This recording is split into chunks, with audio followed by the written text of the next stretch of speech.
Ipinagpalit sa sariling bahay na ipinatayo ng kanyang dugo at pawis sa Dubai. Habang siya'y nakaratay at naghihingalo, nagpapakasarap ang asawa at ang kabit sa kanyang kama. Pabigat ka lang, pabayaan mo na siyang mamatay, ang malupit na utos ni Leo. Ngunit ang inakalang bangkay ay tahimik na bumangon. Walang luhang sasayangin, tanging apoy ng paghihiganti ang natira. Hanggang saan ang kayang gawin ng isang babaeng inalisan ng lahat para makabawi? 10 taon ng pag-aalay ng dugo at pawis sa nakakapasong init ng Dubai ang iginugol ni Celia para maitayo ang malapalasyong bahay na ito. Ngunit ngayong 38 taong gulang na siya at nakaratay sa isang wheelchair dahil sa isang malubhang sakit na umubos sa kanyang lakas. Tila naging isang malamig na sementeryo ang sarili niyang tahanan. Walang makukulay na banderitas na sasalubong sa kanyang pag-uwi. Walang mahigpit at mainit na yakap mula sa kanyang pamilya. Ang tanging sumalubong sa kanya sa pintuan ay ang matalim at nanliliit na tingin ng kanyang biyenan na si Doña Carmen. Ang mga labi ng matanda ay nakaigting. Pinagmamasdan si Celia hindi nang may awa, kundi tulad ng isang negosyanteng nakatingin sa isang sirang kagamitan na wala ng pakinabang. Diyos ko, Celia, bakit naman ganyan ang hitsura mo? Para kang namatay na binuhay. Bungad ni Doña Carmen, ang boses ay puno ng pilit na pag-aalala na hindi maitago ang lalim ng inis. Hindi man lang siya nag-alok na itulak ang upuan ni Celia. Sa halip, ang matatalas niyang mata ay dumapo sa gintong relo na nakapulupot sa payat na pulso ng manugang.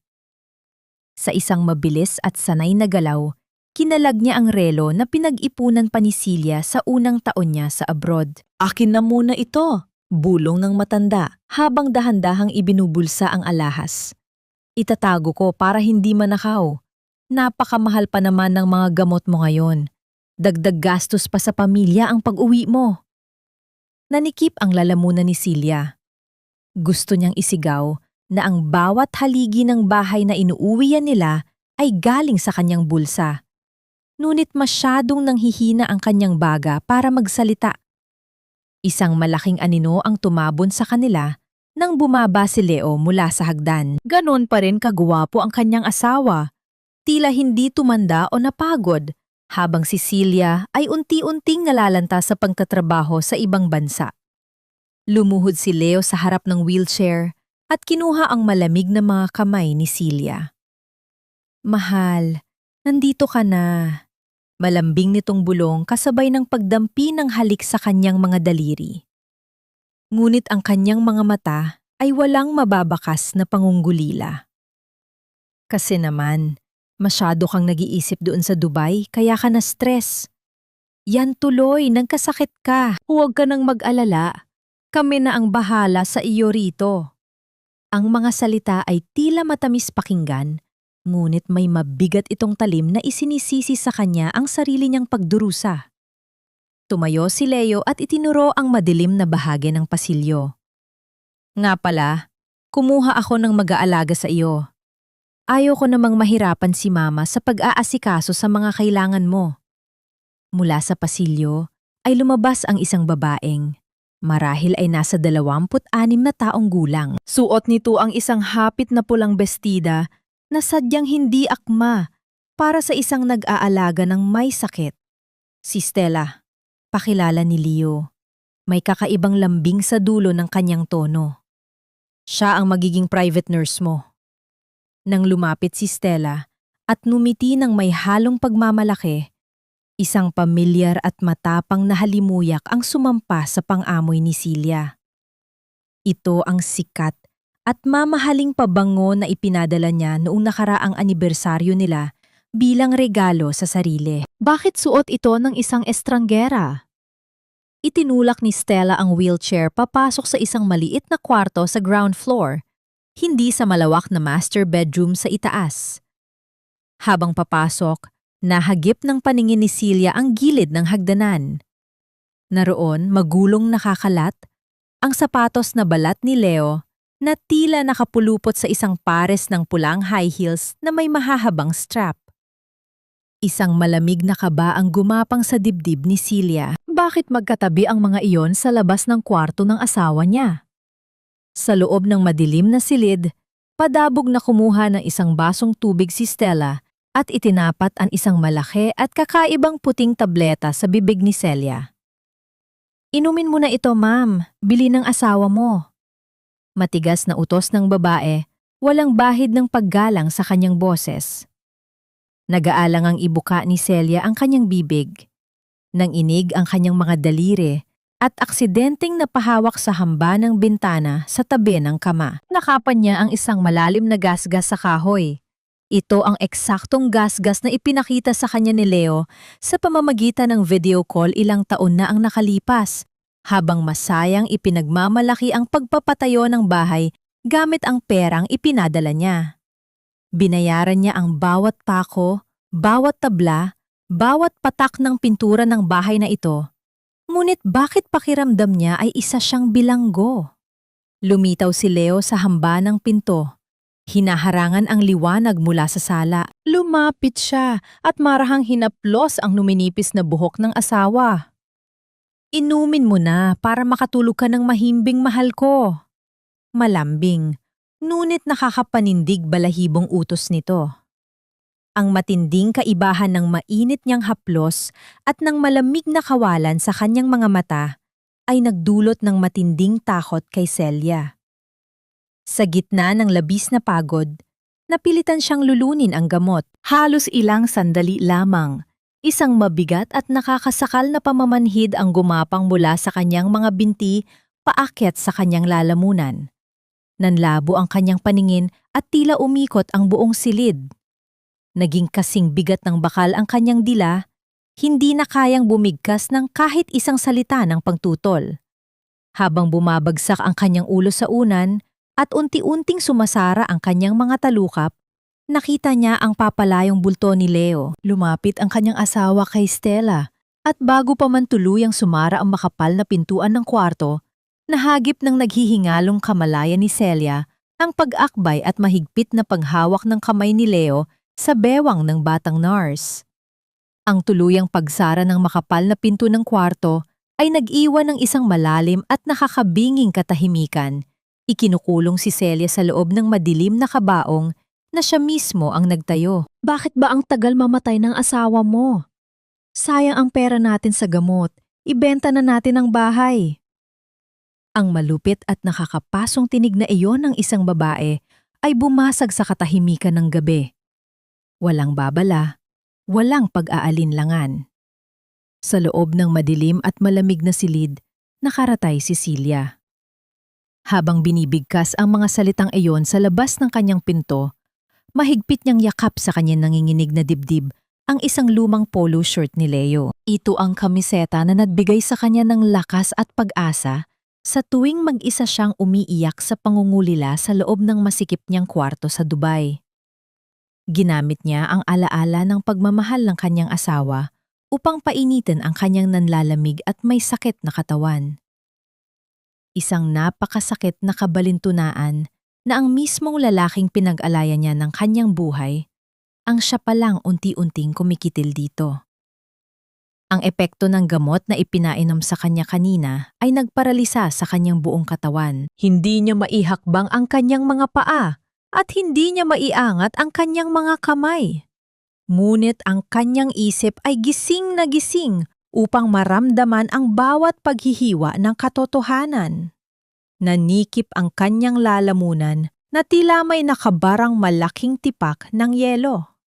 Isang mainit na luha ang tahimik na kumawala mula sa kanyang mga mata, dumausdos pababa sa kanyang namumutlang pisingi.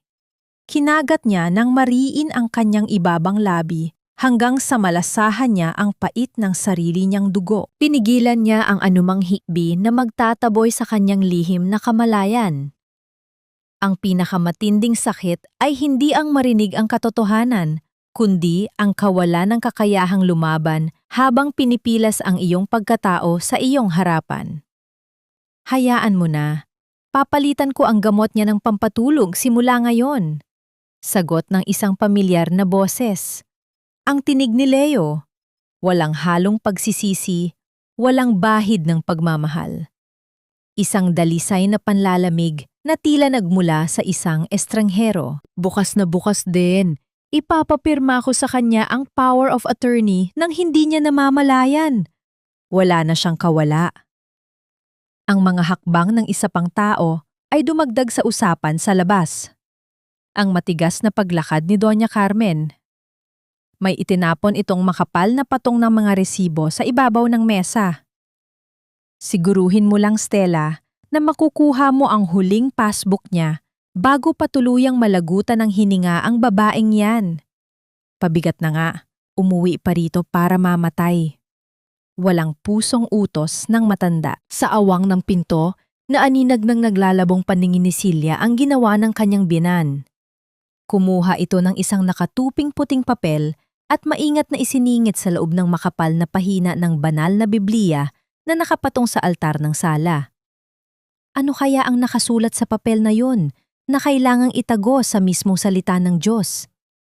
Sa sandaling yun, sa gitna ng malalim na putik ng kawalan ng pag-asa, namatay ang kahinaan sa puso ni Silya. Ang babaeng martir na handang ibigay ang lahat para sa pamilya ay naglaho kasama ng hangin. Mula sa sugat ng kanyang pagkatao ay sumibol ang isang matalim na pagnanasang mabuhay. Ang pinaghalong luha at sariwang dugo mula sa kanyang pumutok na labi ay tumulo ng diretso sa kwelyo ng yakap niyang kamiseta.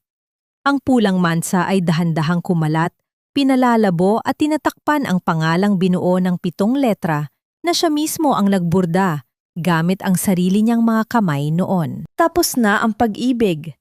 Ang natira na lamang ay ang apoy ng pagbangon. Ang mabibigat na hakbang ay dahan-dahang lumapit patungo sa kanyang silid. Papasok si Leo upang suriin kung tuluyan na siyang nilamon ng gamot na pampatulog. Ang amoy ng alak mula sa hininga nito ay nauna nang pumasok sa loob ng kwarto, nagdadala ng nakakasulasok na hangin sa katahimikan ng gabi. Ang malaking anino ng kanyang asawa ay gumapang sa sahig, dahan-dahang kinakain ang liwanag ng buwan na tumatama sa mukha ni Silya. Mayroon na lamang siyang isang saglit upang magdesisyon kung imumulat niya ang kanyang mga mata para harapin ang demonyo o isasara niya ang mga ito upang magpanggap na isang tahimik na bangkay. Ang umaga ay nagdala ng liwanag na hindi kailanman nakapasok sa madilim na silid ni Silya. Sa halip na magbigay ng pag-asa, ang sikat ng araw na tumatago sa bintana ay nagmistulang mapang-asar na saksi sa kanyang kalunos-lunos na kalagayan. Walang kaingat-ingat na isinubo ni Stella ang malamig at matabang na lugaw sa bibig ni Silya. Ang bawat pagsubo ay parang isang parusa. Kumain ka na para mainom mo na itong gamot mo. May halong pagkainip na sabi ng batang nurse habang mabilis na inilalapit ang isang basong tubig at ang pamilyar na malaking puting tableta. Upang itago ang mga iniisip na bumabagabag sa kanya, pinili ni Silya na gampanan ang papel ng isang tahimik na pasyente sa sarili niyang entablado ng pagsubok. Hinayaan niyang maging blanko at walang emosyon ang kanyang mga mata na para bang wala siyang anumang iniisip. Bahadya niyang pinanginig ang kanyang mga balikat at pangga, nagpapanggap na inaatake ng mahinang panginisay na dulot ng kanyang sakit. Napairap na lamang si Stella, diring-diri sa nakikitang kahinaan ng lehitimong asawa. Nang tumalikod si Stella upang humarap sa salamin at ayusin ang kanyang mapupulang labi, hindi nag-aksaya ng panahon si Silya. Mabilis, ngunit walang ingay niyang ipinasok ang kanyang nangiinig na mga daliri sa loob ng sariling lalamunan. Ginamit niya ang buong lakas upang pigilan ang tunog ng pang-ubo. Iniluwa niya ang nag-uumpisa ng matunaw na tableta, kasama ang mapait na laway, papunta sa isang kupas na panyong palihim niyang itinago sa gilid ng kanyang higaan. Ang pait ng chemical ay sumunog sa kanyang dila. Ngunit mas mainit ang apoy ng paghihiganti na nag-aalab sa kanyang dibdib. Pilit niyang nilinis ang kanyang bibig at bumalik sa pagkakahiga na tila isang walang malay na gulay. Upang hindi siya tuluyang mabaliw sa nakakasakal na katahimikan at pandidiri, ibinaling ni Silya ang kanyang atensyon sa lumang orasan na nakasabit sa dingding. Sa kanyang isipan, Sinabayan niya ang bawat paggalaw ng kamay nito. 1, 2, 3. Ginamit niya ang walang tigil na pag-ikot ng oras bilang angkla ng kanyang katinuan. Bawat segundo na lumilipas ay isang patunay na buhay pa siya. Bawat minuto ay isang hakbang papalapit sa araw ng paniningil. Ito ang naging tahimik niyang panalangin. Hindi nagtagal, ang pinto ay muling bumukas. Pumasok si Leo na amoy mamahaling pabango. Suot ang isang plansadong polo na binili gamit ang dugong ibinuhos ni Celia sa ibayong dagat. Hindi man lang tinapunan ng tingin ng lalaki ang kanyang asawang nakaratay. Sa halip, hinigit niya si Stella sa baywang at inangkin ang mga labi nito sa isang halik na puno ng pagnanasa, mismong sa paanan ng kama ni Celia. Mula sa siwang ng kanyang nagkukunwaring nakapikit na mga mata, pinanood ni Celia ang lantarang kawalang hiaan ng dalawa. Gustong bumaliktad ng kanyang sikmura, ngunit nanatili siyang kasing lamig ng bato. "Ihanda mo na ang inkpad, babe," utos ni Leo pagkatapos humiwalay sa dalaga, sabay labas ng isang pormal na dokumento mula sa kanyang folder. Ang papel na tuluyang mag-aalis ng karapatan ni Celia sa lahat ng kanyang naipundar. Ang power of attorney. Walang pag-aalinlangang hinawakan ni Leo ang malamig na kamay ni Celia. Ang pagdampi ng balat ng kanyang asawa ay nagdulot ng matinding pagkailang sa kanyang kalooban, na para bang may matalim na kirot na dumaan sa kanyang dibdib. Kung maaari lamang sana niyang ilayo ang sarili, gagawin niya iyon upang hindi na muling maramdaman ang bigat ng pagtataksil. Ngunit bago pa maidiin ni Leo ang hinlalaki ni Celia sa mapulang tinta, isang malakas na sigaw mula sa labas ng bakuran ang biglang sumira sa kanilang balak. Ang lalaking nang ongolekta ng bayad sa kuryente ay naghahanap ng tao sa bahay dahil may kalakihan ang kanilang nakonsumo ngayong buwan. Nagmura ng mahina si Leo. Binitawan niya ang kamay ni Celia na parang isang basurang nakaharang sa daan at nagmamadaling lumabas kasama si Stella upang harapin ang maniningil bago pa ito makatawag ng atensyon ng mga kapitbahay. Nang matiyak ni Celia na mag-isa na lamang siya, humugot siya ng isang malalim at nanginginig na hininga. Itinago niya ang kanyang kamay sa ilalim ng makapal na kumot. Sa ilalim ng kanyang higaan, naisip niya ang isang lumang Nokia cellphone na palihim niyang isiningit sa loob ng siwang ng kutson 5 taon na ang nakararaan bago siya umalis patungong Dubai bilang isang reserbang kagamitan. Gumagana pa kaya yon? May karga pa kaya itong baterya upang maging tulay niya palabas sa impyernong ito at makahiin ng saklolo? Dahan-dahan at nag-iingat, iginapang ni Celia ang kanyang braso sa ilalim ng kutson. Nakapa ng kanyang mga daliri ang malamig na plastik ng lumang telepono. Ngunit bago niya pa ito tuluyang mahugot mula sa pinagtataguan, ang mabilis at matigas na paglakad ng mga takong sa sahig na gawa sa kahoy ay umalingaw-ngaw pabalik sa silid. Bumukas ang pinto. Pumasok si Stella na abala sa paghahanap ng naiwang lipstick sa ibabaw ng mesa. Nang makuha ang hinahanap, biglang nanigas ang galaga bago pa man ito makalabas. Ang matatalim nitong mata ay dahan-dahang bumaba at nakatitig ng diretsyo sa nakalaylay na braso ni Celia na nakabaon pa rin sa ilalim ng kutson. Ang matatalim na mata ni Stella ay nakapako sa braso ni Celia na nakabaon pa rin sa ilalim ng kutson. Sa isang iglap, pinagana ni Celia ang buong lakas ng kanyang isipan upang iligtas ang sarili mula sa tiyak na kapahamakan. Pilit niyang pinang-inig ang kanyang buong braso ng marahas, ginagaya ang isang matinding atake ng pang-ingisay na nagtulak sa isang unan upang mahulog sa sahig. Hinayaan niyang tumirik ng bahagya ang kanyang mga mata habang tumutulo ang laway sa gilid ng kanyang labi. Umingo si Stella, ang mukha ay lukot na lukot sa pandidiri. Walang pakialam itong sinipa ang unan pabalik sa paanan ng kama, bumubulong na mga masasakit na salita tungkol sa pag-aalaga ng isang naghihingalong aso at mabilis na lumabas ng silid na iniiwan si Celia na humihingal sa labis na kaba. Nang sumapit ang malalim na gabi at nakatulog na ang mga demonyo sa itaas, Maingat na inabot ni Celia ang saksakan sa likod ng lumang kabinet. Ang mahinang liwanag mula sa maliit na screen ng lumang telepono ay nagsilbing kaisa-isang bituin sa kanyang madilim na universo. Nanginginig ang kanyang mga daliri, nagkakamali sa pagpindot, ngunit pinilit niyang mabuo ang mensaheng magiging tulay niya sa buhay. Ipinadala niya ito sa kaisa-isang taong alam niyang hindi siya tatalikuran, ang kanyang matalik na kaibigan at lihim na tagahanga noon, si Attorney Gabriel. Tulong. Papatayin nila ako sa kabilang dulo ng lungsod, sa loob ng isang tahimik na opisina ng batas. Ang walang tunog na pang-inginig ng telepono sa ibabaw ng salamin ay bumasag sa konsentrasyon ni Gabriel.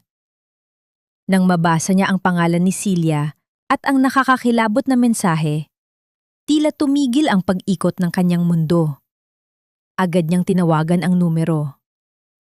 Sa kabilang linya, hindi niya narinig ang masiglang boses ng babaeng minahal niya ng palihim, kundi ang isang paos at basag na bulong. Sa pamamagitan ng mabibigat na paghinga at mga pigil na hikbi, isinalaysay ni Celia ang impyernong kanyang kinasadlakan. Nadurog ang puso ng batang abogado sa bawat salitang namutawi sa mga labi ng babaeng kanyang itinatangi. Makalipas ang ilang araw, sinamantala ni Gabriel ang pagkakataon nang umalis sina Leo at Stella upang magsukat ng isusuot na trahe de boda at abala sa paglalaro ng baraha si Doña Carmen sa kabilang kanto. Nagpanggap siyang isang kawani ng health center na nag-iikot sa barangay upang makapasok sa bahay ng walang kahirap-hirap.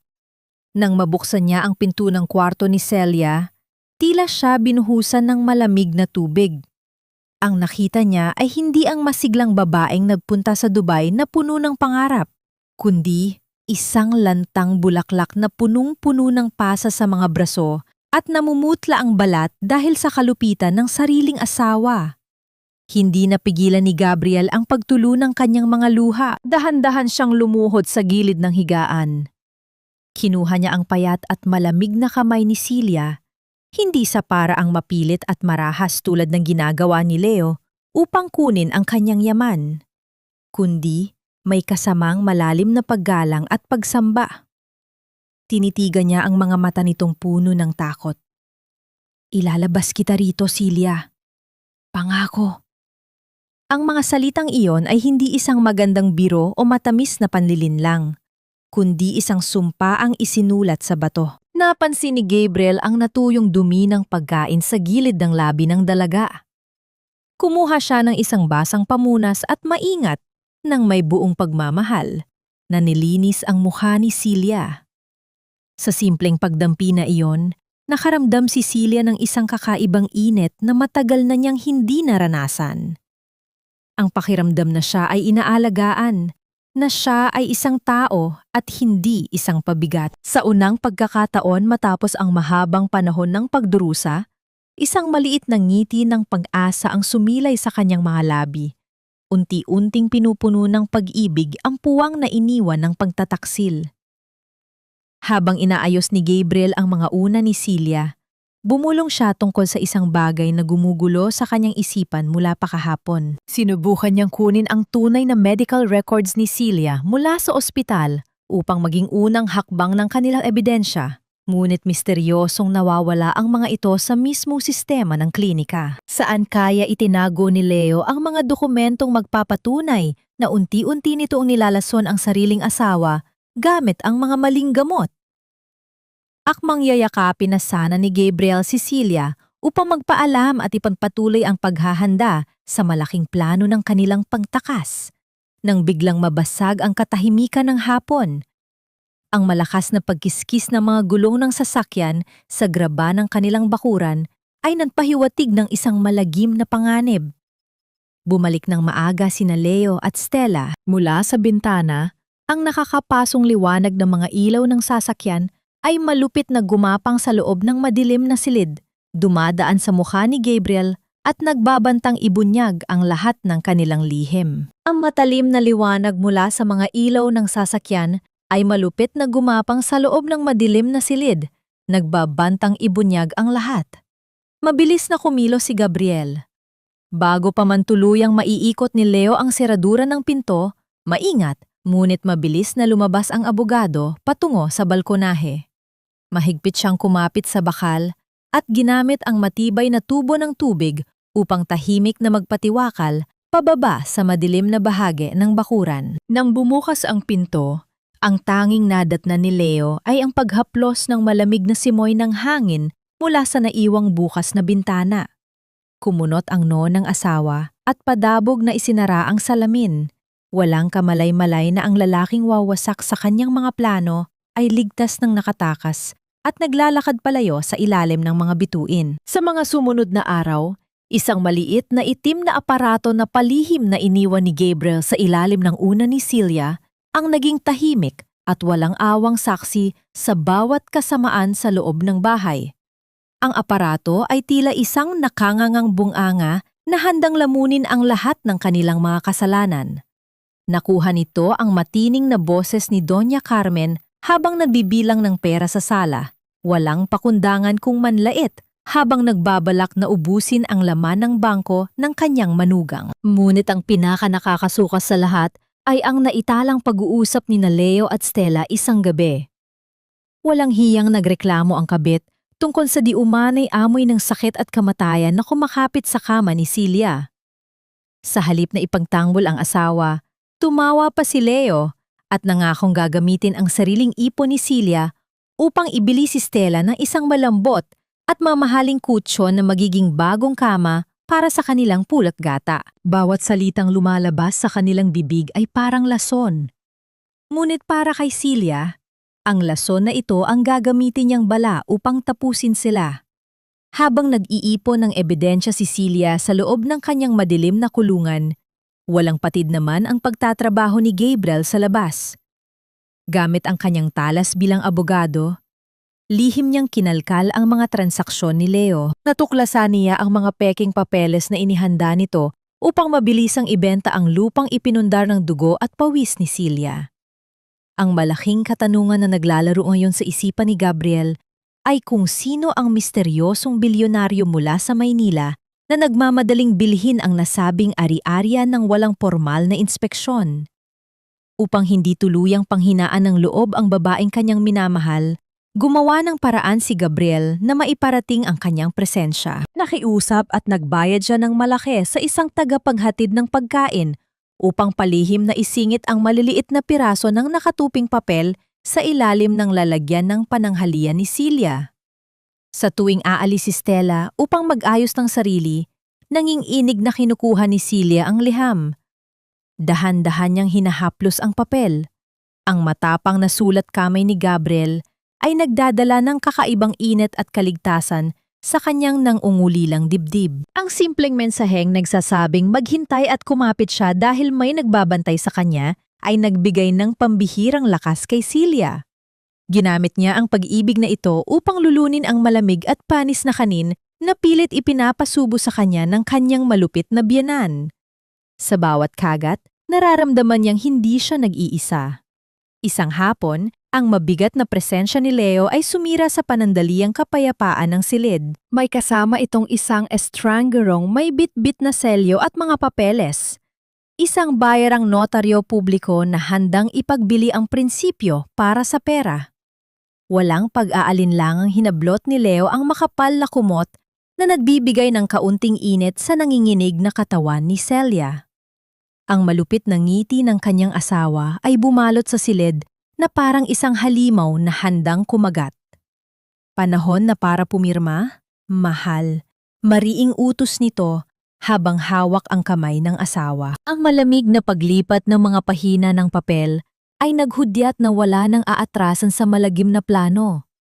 Napalunok ang bayaring notaryo publiko habang pinagmamasdan ang tila walang buhay na katawan ni Celia sa ibabaw ng kama.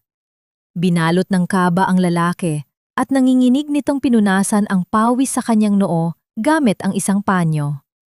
Sir, parang wala po sa huwisyo si Mrs. Waka magkaproblema tayo sa legalidad nito. Mahinang reklamo ng notaryo. Ang kanyang mga mata ay pabalik-balik sa dokumento at sa nanlalamig na mukha ni Celia. Walang pag-aalinlangang hinablot ni Leo ang kwelyo ng damit ng notaryo. Ang kanyang mukha ay puno ng matinding pagkairita at desperasyon. Gawin mo ang trabaho mo. Huwag kang magmarunong. Ang kailangan ko lang ay ang fingerprint at pirma niya dahil hindi na siya makakahawak ng ballpen. Mariing bulong ni Leo sa gitna ng kanilang pagtatalo. Pagkatapos ay padabog na binitawan ni Leo ang lalaki at humarap kay Celia na nakatingin sa kisame ng walang emosyon. Kinuha ni Leo ang matabang hinlalaki ni Celia at marahas itong idiniin sa loob ng isang maliit na lalagyan ng pulang tinta. Ramdam ni Celia ang malamig at malapot na likido na binalot ang kanyang balat. Ginamit ni Leo ang kanyang buong puwersa upang idampi ang daliri ni Celia sa ibabaw ng power of attorney. Sa bawat pagdiin, tila pilit na kinukuha ng kanyang asawa ang huling bahagi ng kanyang dignidad. Sa gitna ng labis na galit at pagnanais na manlaban, naramdaman ni Celia ang pagdaloy ng matinding panginginig sa kanyang mga kalamnan. Upang hindi mahalata ng notaryo na siya ay mulat na mulat, sinadya niyang itumba ang lalagyan ng tinta na nakapatong sa gilid ng kama. Ang pulang likido ay dumaloy sa puting sapin ng kama. Nagmistulang isang sariwang sugat na unti-unting lumalaki. "Huwag kang malikot!" sigaw ni Leo. Ang kanyang boses ay umaalingaw-ngaw sa buong silid habang marahas na sinampal ang pisngi ni Celia. Ang hapdi ng sampal ay parang apoy na tumama sa kanyang balat. Ngunit mas matindi ang apoy ng pot na nag-aalab sa kanyang kalooban. Ito ang huling sampal na matatanggap niya mula sa lalaking ito. Matapos ang kaguluhan, matagumpay na naimarka ang tatak ng kanyang daliri sa dokumentong maglilipat ng lahat ng kanyang ari-arian sa kamay ng isang taksil. Nang lumabas na ang notaryo at si Leo, narinig ni Celia ang masayang tawanan mula sa sala. Si Doña Carmen at Stella ay nagbukas ng isang mamahaling bote ng alak. Ang tunog ng pagtagpo ng mga basong kristal ay nagsilbing musika sa kanilang maruming selebrasyon. Sila ay nagdiriwang para sa kanilang tagumpay.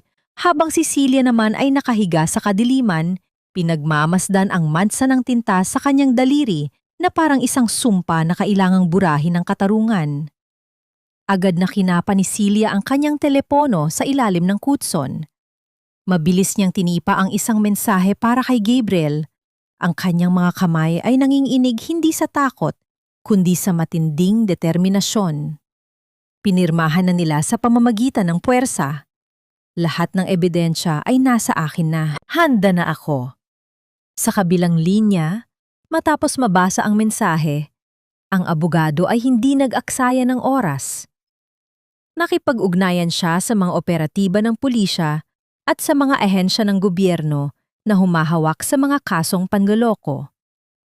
Ang bawat piraso ng puzzle ay unti-unti nang nabubuo. Sa loob ng safe house, naghanda na rin si Celia ng ilang mahahalagang gamit. Ang susunod na hakbang ay ang pinakamapanganib na bahagi ng kanyang plano, ang pagtakas mula sa bahay na ito bago pa man maisakatuparan ang huling yugto ng kanilang kasamaan. Habang papalapit ang hating gabi, isang anino ang dahan-dahang gumagalaw sa loob ng kwarto. Inihanda ni Celia ang kanyang sarili. Pinupunasan ang bawat bakas ng tinta sa kanyang kamay gamit ang isang basang bimpo. Tumingin siya sa salamin at makita ang isang babaeng handang makipaglaban sa halip na isang pasyenteng naghihintay ng kamatayan. Ang susi ng kanyang kalayaan ay hawak na niya at ang bawat segundong lumilipas ay isang panawagan para sa hustisya na matagal na niyang inasam. Sa gitna ng kadiliman ng hating gabi, isang mabigat at nakakasakal na hangin ang pumasok sa silid ni Celia. Ang pinto ay dahan-dahang bumukas. Lumilikha ng isang mahinang kalampag na tila isang babala. Si Doña Carmen ay pumasok ng walang ingay. Ang kanyang mga mata ay nagniningning sa dilim na tila mga mata ng isang gutom na hayop. Sa kanyang mga kamay ay isang makapal at malambot na unan, ang kagamitang pinili niya upang tapusin ang lahat ng kanyang problema. Hindi na niya kayang maghintay pa para sa natural na pagkamatay ni Celia. Ang bawat araw na nakahiga ang manugang sa kanyang bahay ay nangangahulugan ng bawas sa kanilang pangarap na yaman. Dahan-dahang inilapit ng matanda ang unan sa muka ni Celia. Ang bawat hakbang ng kanyang paa ay tila isang tibok ng puso na papatigil na sa pagpintig. Ang kanyang mga kamay ay nanginginig sa excitement, hindi sa awa, kundi sa kasakiman. Nang itutuktok na sana ang unan sa mukha ni Celia upang sakalin ang huling hininga nito, isang malakas na tunog ng pagbagsak ng paso ng bulaklak ang gumimbal sa labas ng bakuran. Ang tahol ng mga aso sa kapitbahay ay sumunod, naglalabas ng ingay na bumasag sa katahimikan ng gabi. Natigilan si Doña Carmen. Ang takot na mahuli ay mas matindi kaysa sa kanyang pagnanais na pumatay. Padabog niyang binitawan ang unan sa gilid ng kama at nagmamadaling lumabas ng silid, iniwan ang pintong nakabukas at ang kanyang sarili na humihingal sa kaba. Sa labas ng bintana, si Gabriel, na kanina pa nakamasid sa bawat galaw sa loob, ay mabilis na nagbigay ng hudyat. 3 sunod-sunod na kisap ng ilaw ng kanyang flashlight ang tumama sa dingding ng kwarto. Iyon ang hudyat na hinihintay ni Celia. Ito na ang pagkakataon. Walang pag-aalinlangan, inipon ni Celia ang lahat ng kanyang natitirang lakas. Sa unang pagkakataon matapos ang 3 buwan, itinulak niya ang kanyang katawan mula sa kama. Ang bawat kalamnan niya ay nanginginig, parang mga sanga ng punong handang mabali.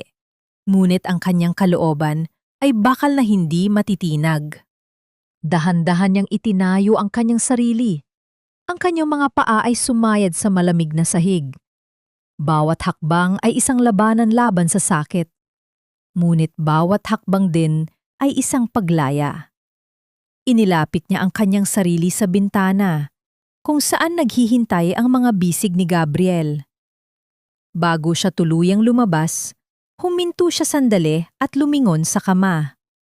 Upang hindi agad mapansin ang kanyang pagkawala, kumuha siya ng ilang malalambot na unan at maingat na inayos ang mga ito sa ilalim ng kumot. Ang hugis ay tila isang taong mahimbing na natutulog, isang huling paglilinlang sa mga taong nagtangkang linlangin siya. Habang nakalabas na siya sa bintana, naramdaman ni Celia ang pag-akbay ni Gabriel. Ang kanyang mga kamay ay matatag at mainit.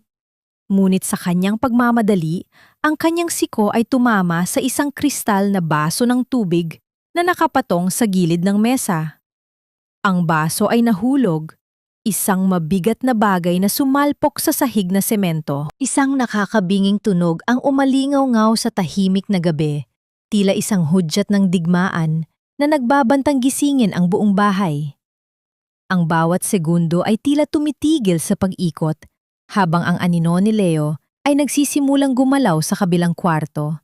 Ang pinto ng kanyang silid ay dahan-dahang bumubukas at ang liwanag ng isang lampara ay nagsisimulang gumapang patungo sa pinto ng silid ni Celia. Mabilis na kumilos ang mga kamay ni Gabriel. Sinalo niya ang baso bago pa man ito tuluyang humalik sa matigas na semento. Sa isang iglap, ang kaisa-isang ingay na narinig ay ang mahinang pagtama ng salamin sa palad ng abogado. Isang tunog na agad ding nilamon ng malakas na ihip ng hangin sa labas. Nanatiling tahimik ang gabi.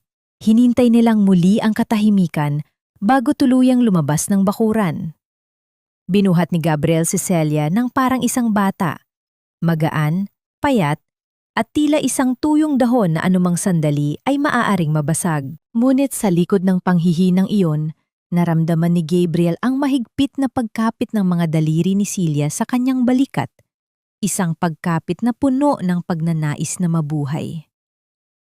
Nang marating nila ang puting sasakyan na nakatago sa dilim, dahan-dahang inihiga ni Gabriel si Celia sa malambot na upuan sa likod.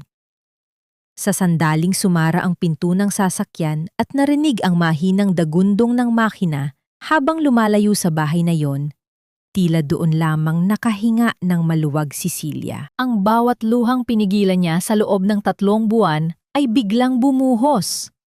Hindi ito isang malakas na pag-iyak, kundi isang serye ng malalalim at nanginginig na hikbi na nanggagaling sa pinakamalalim na bahagi ng kanyang kaluluwa. Itinigil ni Gabriel ang sasakyan sa isang madilim na sulok ng kalsada, Hindi siya nagsalita. Sa halip, lumipat siya sa likod at dahan-dahang hinila ang ulo ni Celia upang isandal sa kanyang balikat. Hinayaan niyang mabasa ng mga luha ni Celia ang kanyang mamahaling Amerikana. Sa sandaling iyon, ang tanghing mahalaga ay ang maramdaman ni Celia na wala na siya sa kuko ng mga halimaw. Dinala ni Gabriel si Celia sa isang ligtas na apartment sa labas ng lungsod, isang lugar na siya lamang ang nakakaalam.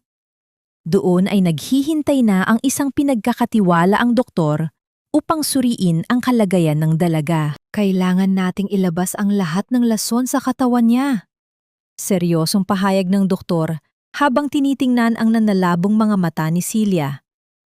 Sa mga sumunod na oras, ang silid ay napuno ng mahinahon at propesyonal na pagkilos ng mga nurse. Sa kauna-unahang pagkakataon, nakaramdam si Celia ng tunay na pagkalinga, hindi dahil sa pera, kundi dahil sa pagpapahalaga sa kanyang buhay. Kinabukasan, sa bahay ni Leo, ang impyerno ay muling nagliyab nang pumasok si Stella sa silid ni Celia, bit-bit ang mga pekeng gamot. Lumapit siya sa kama at padabog na hinila ang kumot upang gisingin ang may sakit. "Oy, gising na! Oras na ng gamot mo!" Sigaw ng dalaga. Ngunit ang kanyang sigaw ay nauwi sa isang malakas na hiyaw ng gulat nang makitang mga unan lamang ang nakahiga sa ilalim ng tela. Ang mga unan ay tila nang umutya sa kanya sa gitna ng liwanag ng umaga. Agad na pumasok si Leo at Doña Carmen sa silid. Nanigas ang muha ni Leo sa takot, hindi dahil sa pag-aalala kay Celia, kundi dahil sa panganib na mawala ang lahat ng kanyang pinagplanuhan. Upang hindi masira ang kanilang transaksyon sa pagbebenta ng bahay, mabilis na nag-isip ng kasinungalingan si Leo. Pinagbawalan niya ang kanyang ina at si Stella na magsumbong sa pulisya. Kapag nalaman ng bibili na nawawala si Celia, hindi matutuloy ang pirmahan. Bulyaw niya. Sinabihan nila ang mga mausisang kapitbahay na dinala si Celia sa isang pribadong asylum sa malayo dahil tuluyan na itong nabaliw. Ang kasinungalingang ito ang naging panakip nila sa kanilang krimen habang patuloy nilang ginagastos ang huling sentimo ng perang pinaghirapan ni Celia para sa kanilang pansariling luho. Samantala, sa loob ng safe house, unti-unti nang nagkakaroon ng kulay ang mga pisiin ni Celia. Sa ilalim ng matyagang pag-aalaga ni Gabriel, natututo na siyang muling kumain ng maayos. Isang hapon, habang dahan-dahang sinusubuan ni Gabriel si Celia ng mainit na sopas, nagtagpo ang kanilang mga mata. Ang bawat muwang ng kutsara ay may kasamang pag-iingat at paggalang. Walang salitang namutawi, ngunit ang init ng sopas at ang lambing sa mga mata ni Gabriel ay sapat na upang maramdaman ni Celia na karapat-dapat siyang mahalin ng buo. Ang bawat paglunok niya ay tila isang pangako na hinding-hindi na siya muling magiging biktima. Ngunit ang panandaliang kapayapaan ay muling nabasag nang pumasok si Gabriel sa silid matapos ang isang mahalagang tawag sa telepono. Ang kanyang mukha ay seryoso at ang kanyang mga panga ay nakaigting sa galit.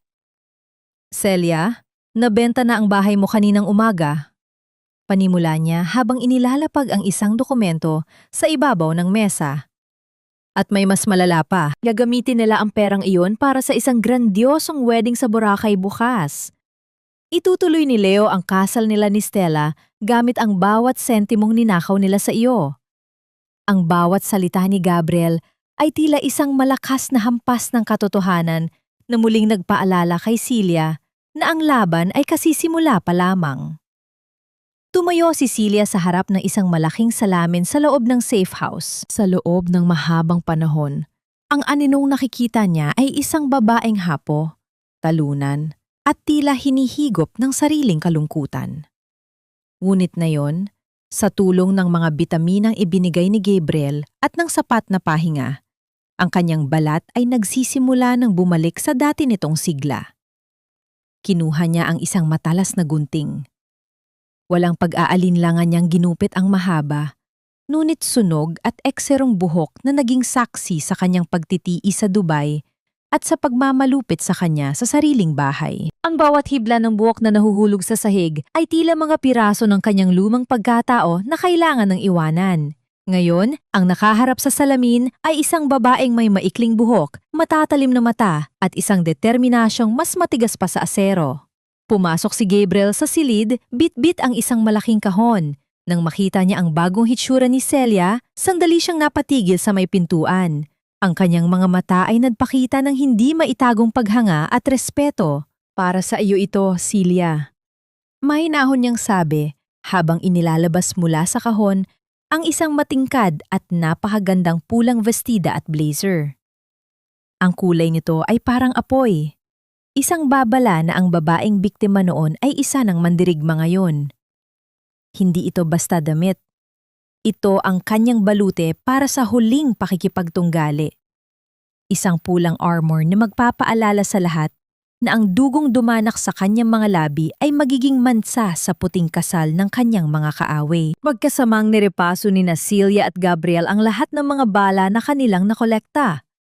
Ang maliit na aparato na naglalaman ng mga boses ni Doña Carmen at Leo ay maingat na inilipat ni Gabriel sa isang digital drive.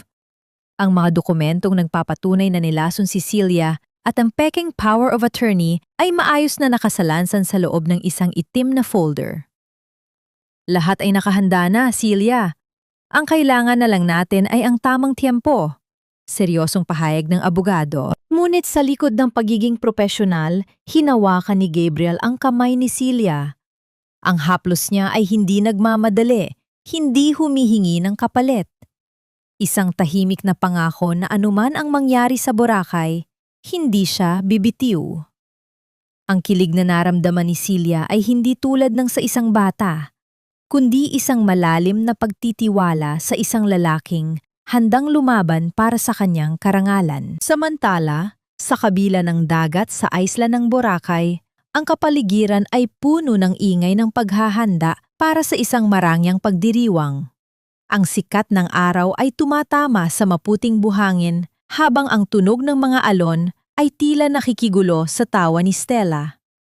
Nakasuot ang kabit ng isang mamahaling puting bestida habang naglalakad sa deck ng isang pribadong duuyan, hawak ang isang baso ng mamahaling wine na binili gamit ang perang pinagpaguran ni Celia. Sa kabilang dulo, abala si Doña Carmen sa pagpapakita ng kanyang mga alahas na di umanay diamante sa kanyang mga kaibigan, hindi alintana na ang bawat kinang nito ay nagmula sa pandilin lang. Para sa kanila, ang bukas ay ang simula ng kanilang walang hanggang karangyaan, isang ilusyon na itinayo sa ibabaw ng mga kasinungalingan.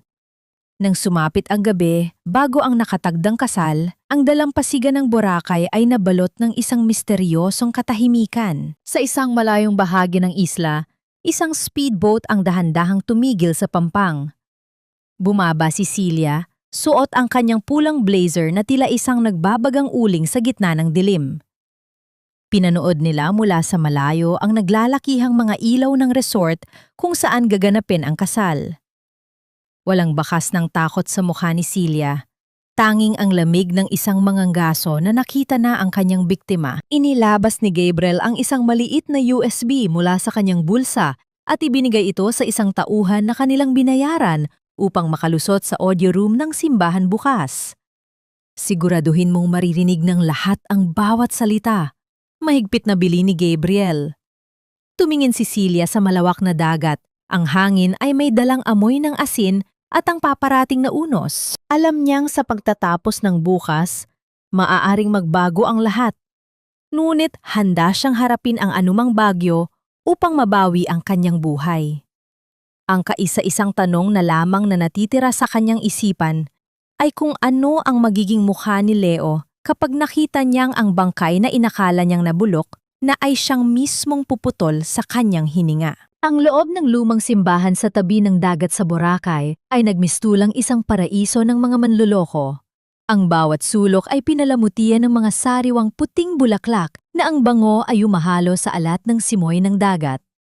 Dahan-dahang naglakad si Stella sa gitna ng pasilyo, suot ang isang trahe de boda na kumikinang dahil sa libu-libong kristal na nakatahi rito, isang marangyang kasuotan na nagkakahalaga ng milyon-milyon, perang nagmula sa bawat patak ng pawis ni Celia sa Dubai. Sa gilid, nakaupo si Doña Carmen na tila isang reyna, may hawak na panyo at nagpapanggap na nagpupunas ng luha ng kagalakan. Para sa matanda, ang araw na ito ang katuparan ng kanyang pangarap na maging bahagi ng mataas na lipunan kahit pa ang bawat hakbang nila ay nakatapak sa dangal ng ibang tao. Nang marating ni Stella ang dambana, sinalubong siya ni Leo na may suot na pinakamahal na barong Tagalog. Ang kanyang ngiti ay puno ng pagmamalaki at kawalang hiyaan. Sa harap ng altar, sa harap ng Diyos na kanilang kinukutya, nagsimulang magsalita si Leo ng kanyang mga sumpa. Stella, ikaw ang aking buhay. Pangako, mamahalin kita hanggang sa huling hininga ko, sa hirap at sa ginhawa. Malambing na pahayag ni Leo habang hawak ang mga kamay ng kabit. Ang bawat salitang lumalabas sa kanyang bibig ay isang malaking kasinungalingan, isang kabalintunaan, dahil ang tanging hangad niya ay ang ginhawang dulot ng ninakaw na yaman. Sa mga hanay ng mga upuan, nagsimulang kumalat ang mga bulong-bulungan ng mga kamag-anak. Isang matandang pinsan ang narinig na nagtanong kung nasaan si Celia, ang tunay na asawa. Mabilis na lumapit si Doña Carmen at bumulong ng may halong lason sa boses. Nako, wag niyo nang hanapin ang babaeng yun. Tuluyo yan ang nawala sa sarili, nasa loob na ng asylum at doon na nabubulok. Masyadong naging pabigat sa anak ko, kaya kailangan ng itago para hindi na makasira ng buhay. Mapanirang puri ng matanda. Ang kanyang mga mata ay nagniningning sa tuwa, habang lalong idinidiin ang maling paratang sa kanyang manugang. Dumating ang sandali ng pagpapalitan ng mga singsing. Kinuha ni Leo ang isang diamanteng singsing mula sa lalagyan at dahan-dahang itinaas upang isuot sa daliri ni Stella. Ang lahat ay tila tumigil sa paghinga habang pinagmamasdan ang rurok ng kanilang pagtataksil. Ngunit sa mismong sandaling ididikit na ni Leo ang ginto sa balat ni Stella, ang masayang tugtog ng organo sa loob ng simbahan ay biglang naputol. Ang katahimikan ay naging kasing bigat ng semento bago ito pinalitan ng isang tunog na nagpabagsak sa puso ni Doña Carmen sa kanyang kinauupuan. Mula sa mga naglalakihang speaker ng simbahan, ang boses ni Doña Carmen mismo ang umalingaw-ngaw, malakas, matining, at puno ng puot. Bakit ba ang tagal mamatay ng asawa mo? Sayang ang pera natin sa gamot. Ibenta na natin ang bahay bago pa siya mamatay. Ang bawat salita ng kanilang lihim na usapan noong gabing balak nilang patayin si Celia ay narinig ng bawat panauhin, bawat ninong at bawat opisyal ng simbahan. Ang mukha ni Doña Carmen ay tila binuhusan ng pintura sa kaputlaan. Ang kanyang mga kamay ay nanginig hanggang sa malaglag ang kanyang mamahaling bag sa sahig. Ang gulo ay hindi pa natatapos doon. Sumunod na narinig ang boses ni Leo na nangangakong papalitan ang gamot ni Celia ng pampatulog upang mapirmahan ang power of attorney. Ang bawat tao sa loob ng simbahan ay nagsimulang magbulungan. Ang ilan ay tumayo sa sobrang pagkagimbal. Si Stella ay napahawak sa kanyang dibdib. Ang kanyang mukha ay puno ng takot habang ang kanyang pangarap na kasal ay unti-unting nagiging isang bangungot sa harap ng maraming tao. Nanigas si Leo sa kanyang kinatatayuan. Ang singsing na hawak niya ay nalaglag at gumulong sa paanan ng altar. Tila ayaw nitong maging bahagi ng isang krimen. Sa gitna ng kaguluhang ito, ang malalaking pintong kahoy sa likuran ng simbahan ay dahan-dahang bumukas. Isang malakas na ihip ng hangin mula sa dagat ang pumasok, nagpapadpad ng mga talulot ng bulaklak sa sahig. Ang lahat ng mata ay napalingon sa direksyong iyon. Doon, sa tapat ng liwanag ng hapon, nakatayo ang isang babaeng nakasuot ng matingkad na pulang blazer. Ang kanyang maikling buhok ay sumasabay sa hangin at ang kanyang mga mata ay pila nagbabagang uling sa gitna ng katarungan. Sa bawat hakbang ng kanyang mga takong sa matigas na marble na sahig, ang tunog ay tila isang hatol ng kamatayan para sa mga nanakit sa kanya. Si Celia ay hindi na isang multo. Siya na ang hukom na handang bumawi sa lahat ng sa kanya. Ang bawat hakbang ni Celia sa mahabang pasilyo ng simbahan ay tila isang hatol na unti-unting dumudurog sa bawat kasinungalingang itinayo ni na Leo at Stella. Ang tunog ng kanyang mga takong sa malamig na marmol ay umalingaw-ngaw sa buong gusali. Mas malakas pa sa tibok ng puso ng mga taong nanakalang nabaon na siya sa limot. Kasunod niya si Gabriel, na ang mukha ay kakikitaan ng matinding determinasyon, at dalawang opisyal ng pulisya na ang mga uniporme ay nagbigay ng bigat sa katarungang paparating. Ang mga bisita, na kanina lang ay nagbubulungan ng maling paratang, ay napalitan ng ekspresyon ng matinding sindak at pagkabigla. Para sa kanila, para silang nakakita ng isang magandang multo na bumangon mula sa hukay. Nang marating ni Celia ang harap ng dambana, nang inginig ang buong katawan ni Leo, namutla ang kanyang mukha at halos hindi siya makahinga habang nakatitig sa asawang inakala niyang mamatay na sa hirap. Sa gitna ng kanyang takot, sinubukan pa rin ni Leo na gamitin ang kanyang mapanlinlang na dila. Celia? Mahal, anong ginagawa mo rito? Bakit ka lumabas sa ospital? May sakit ka sa pag-iisip. Hindi mo alam ang ginagawa mo. Nauutal niyang sabi, pilit na ipinapamuka sa mga tao na si Celia ay wala sa tamang katinuan. Isang malakas na gaslighting ang huling sandata na binitawan niya. Ngunit hindi na ang lumang Celia ang kaharap niya ngayon. Kinuha ni Celia ang isang puting papel mula sa kanyang folder at ipinakat ito sa dibdib ni Leo sa harap ng lahat ng bisita. Ang tanging sakit ko noon, Leo, ay ang pagmamahal sa isang linta na tulad mo. Malamig na pahayag ni Celia. Ang kanyang boses ay hindi nang hinig kahit isang sandali. Ito ang sertipikasyon mula sa mga tunay na doktor. Ako ay malusog, matino, at gising na gising para panoorin ang iyong pagbagsak. Ang bawat salita ni Celia ay parang isang matalas na kutsilyo na humiwa sa danggal ni Leo sa harap ng kanyang mga kaibigan at kamag-anak. Umakbang pasulong si Gabriel at iniharap sa lahat ang opisyal na warrant of arrest. Ang mga kaso ay isa-isang binigkas, latala ng peking dokumento, ilegal na pagkulong, at ang maselang akusasyon ng binalak na pagpatay sa pamamagitan ng maling gamot. Sa sandaling iyon, tila sumabog ang isang bulkan sa loob ng simbahan. Si Stella, na kanina ay nagmamalaki sa kanyang puting trahe de boda, ay biglang nagwala. Upang iligtas ang sariling balat, sinugod niya si Leo at sinimulang kairo sa braso ang lalaki. Wala akong alam dito. Siya ang nagplano ng lahat. Siya ang nagsabi sa akin na mamatay ka na. Sigaw ng dalaga habang ang kanyang mukha ay nabahiran ng sarili niyang mga luha at sira-sirang make-up. Ang pangarap nilang kasal ay naging isang madilim na arena ng sisihan at pagkakalituhan. Hindi rin nakaligtas ang mapang-aping biyenan. Nang makita ni Doña Carmen ang mga pulis na papalapit sa kanyang kinaroroonan, sinubukan nitong tumakas patungo sa gilid ng altar. Ngunit dahil sa haba ng kanyang barangyang gown at sa labis na pagmamadali, naapakan niya ang dulo ng kanyang sariling saya. Nadulas ang matanda at bumagsak ng pasubsob sa matigas na sahig. Ang kanyang mamahaling kwintas na gawa sa peking diamante ay napigtas, at ang mga butil nito ay nagkalat sa sahig na parang mga buton ng kanyang nasirang reputasyon. Ang krus na hawak niya sa kanyang kamay ay nalaglag din. Isang huling paalala na ang pananampalataya ay walang saysay kung ang puso ay puno ng kasamaan. Dahan-dahang binalutan ng bakal na posas ng mga pulis ang mga kamay ni Leo at ni Doña Carmen sa harap ng lahat.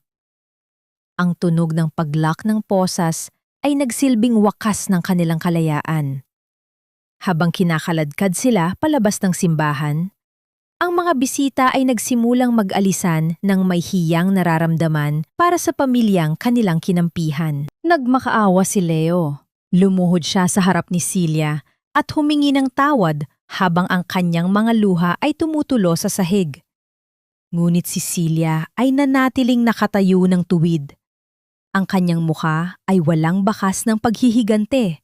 Tanging ang kapayapaan ng isang babaeng nakalaya na sa kanyang mga tanikala.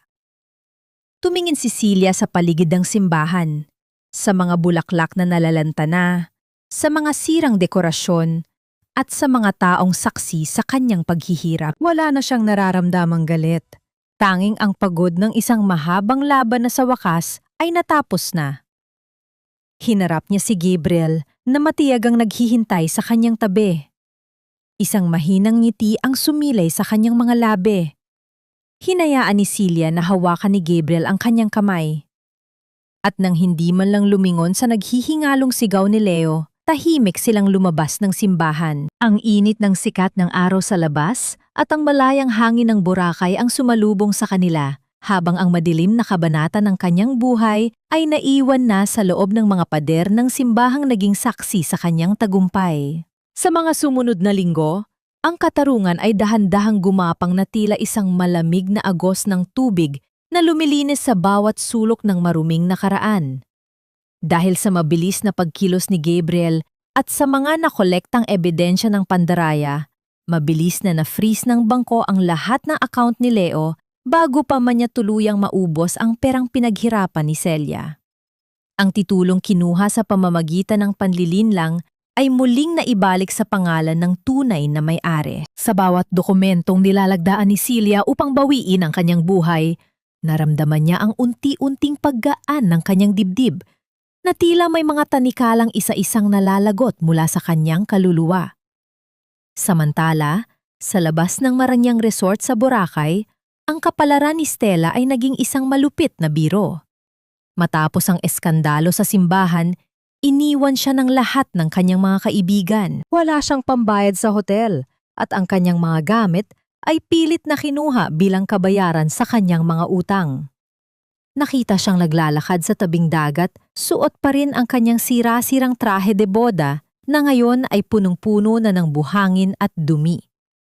Ang babaeng ng arap na maging reyna sa pamamagitan ng pagnanakaw ay naging isang paksa ng kutsang bayan sa social media, isang babala na ang kagandahang itinayo sa kasamaan ay madaling natutunaw sa ilalim ng sikat ng araw. Bago tuluyang lisanin ang madilim na kabanatang ito, pinili ni Celia na dalawin si Leo sa loob ng kulungan. Sa likod ng mga rehas, ang dating guwapong asawa ay tila isang matandang gusgusin. Ang kanyang mga mata ay lubog at ang kanyang mga balikat ay bagsak sa bigat ng pagsisisi.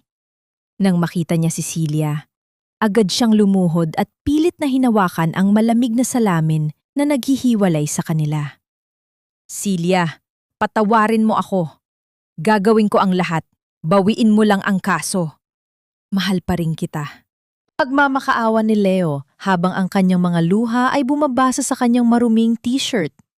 Tiningnan siya ni Celia ng matagal. Wala siyang naramdamang galit. Wala ring pagnanais na makitang mas lalong maghirap ang lalaki.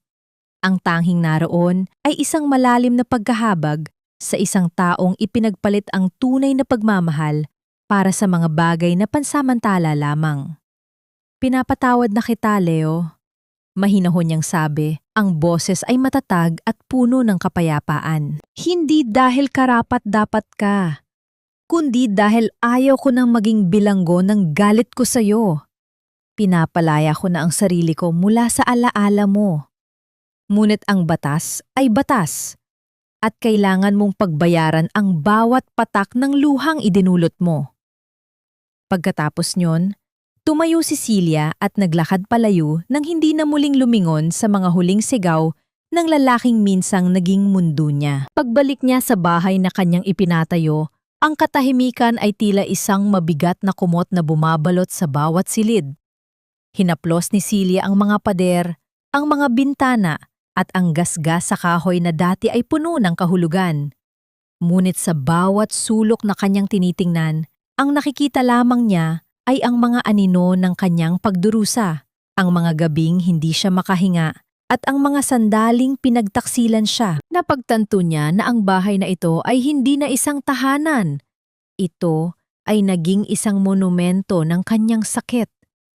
Sa harap ng pintuan, kasama si Gabriel, ay itinigil niya ang kanyang sasakyan. Kinuha ni Gabriel ang isang malaking karatula mula sa likod ng kotse. Gamit ang isang matibay na martilyo, maingat niyang itinuon ang mga pakos sa kahoy. Ang tunog ng bawat pagpukpok ay umalingaw-ngaw Sa tahimik na subdivision, tila isang huling hudyat ng pagtatapos. Nakasulat sa karatula ang mga katagang for sale. Tumingin si Celia sa kanyang kaibigan at sa unang pagkakataon, ang kanyang mga mata ay nagniningning hindi dahil sa luha, kundi dahil sa pag-asa. Handa ka na ba? Mahinang tanong ni Gabriel habang iniaabot ang kanyang kamay. Tumango si Celia at mahigpit na humawak sa kamay ng lalaking nagpakita sa kanya ng tunay na kahulugan ng respeto. Tinalikuran nila ang malaking bahay, ang mga alaala ng Dubai at ang lahat ng pait ng kahapon. Habang naglalakad sila papalayo sa ilalim ng naglalarong kulay ng dapit hapon, naramdaman ni Celia na ang kanyang puso ay nagsisimula ng tumibok para sa isang bagong simula. Ang mga sugat ay naroon pa rin, ngunit hindi na ito nagdurugo. Sila na ngayon ay mga peklat na nagsisilbing medalya ng kanyang tagumpay.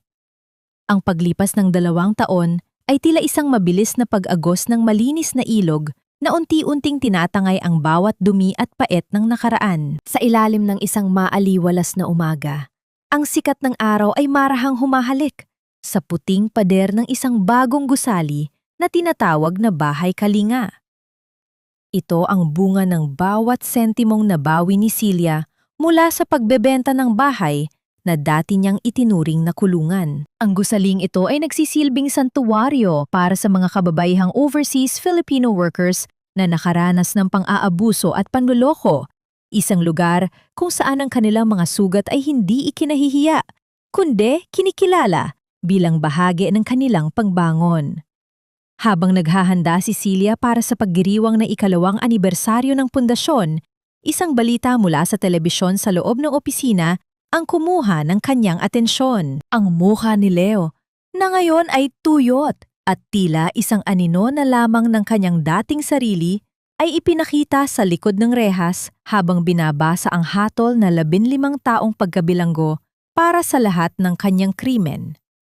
Nabalitaan din ni Celia na si Doña Carmen ay pumanaw na sa loob ng isang pampublikong pasilidad para sa mga matatanda, malayo sa karangyaan, at nag-iisa sa kanyang huling hininga. Si Stella naman ay madalas makitang nagtatrabaho bilang isang hamak na tagalinis sa mga maliliit na kainan.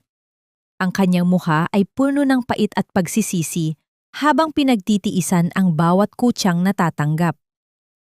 Tumingin si Celia sa malayo. Ang kanyang puso ay wala nang nararamdamang galit. Tanging ang malalim na pasasalamat sa Diyos dahil sa pagtatapos ng gabi at ang pagdating ng isang bagong bukang liwayway. Dahan-dahang lumapit si Gabriel sa kanyang tabi, bit-bit ang isang sariwang bulaklak ng sampagita. Ang bango nito ay nanunuot sa buong silid, simbolo ng kadalisayan at ng isang pag-ibig na dumaan sa matinding pagsubok. Maingat na isiningit ni Gabriel ang bulaklak sa likod ng tenga ni Celia. Isang simpleng kutsi na puno ng pagsamba at respeto. Handa na sila sa labas. Mahal ko. Mahinahon niyang bulong habang hinahawakan ang kamay ng kanyang asawa. Ang init ng palad ni Gabriel ay nagbigay kay Celia ng katiyakan na ang bawat hakbang niya ngayon ay hindi na siya mag-isa. Tumayo si Celia sa harap ng mikropono, sa harap ng maraming kababaihan na tumitingala sa kanya bilang simbolo ng pag-asa. Ang kanyang boses ay matatag, may tamang timpla ng emosyon at kapangyarihan. Ang pagpapatawad ay hindi nangangahulugan na kinalimutan na natin ang sakit. Panimula niya, ang kanyang mga mata ay nagniningning sa ilalim ng araw. Ito ay ang pagpili na huwag na maging bilanggo ng ating nakaraan. Mula sa aking mga sugat, natagpuan ko ang aking tunay na lakas. At mula sa inyong mga sugat, magsisimula ang inyong bagong buhay. Isang malakas at masigabong palakpakan ang sumunod. Ang bawat palakpak ay tila isang tibok ng puso ng tagumpay.